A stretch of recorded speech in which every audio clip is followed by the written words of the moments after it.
স্বাগত কমিউনিটি সংবাদে। ব্রিটেনের বিভিন্ন শহরে অবস্থানরত সাহিত্যানুরাগী ও কবি সাহিত্যিকদের অংশগ্রহণে বার্মিংহামে অনুষ্ঠিত হল রবীন্দ্র নজরুল সুকান্ত উৎসব 2014।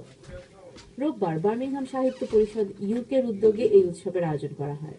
বিস্তারিত জানাচ্ছেন আমাদের প্রতিনিধি রিয়াদ আহাদ, ক্যামেরায় ছিলেন মিজান রেজা চৌধুরী।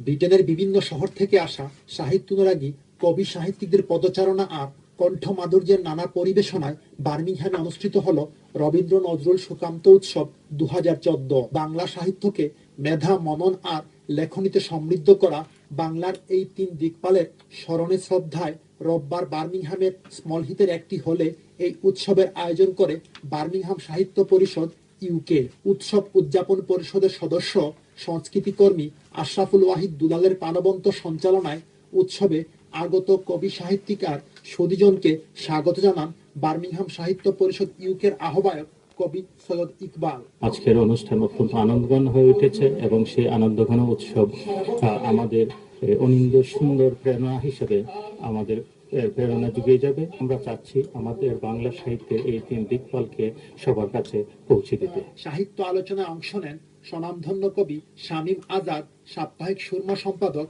কবি আহমেদ ময়েজ, কবি নুরুজ্জামান মনি, কবি সৈয়দ মাসুম, নাট্যকার মুরাদ খান, ডক্টর মাসুদ আলী খান, আলী ইসমাইল প্রমুখ।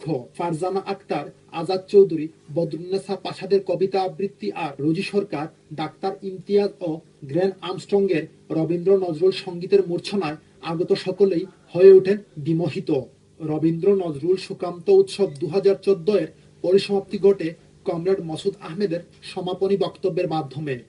রিয়াদ আহাদ, চ্যানেল এস নিউজ, বার্মিংহাম।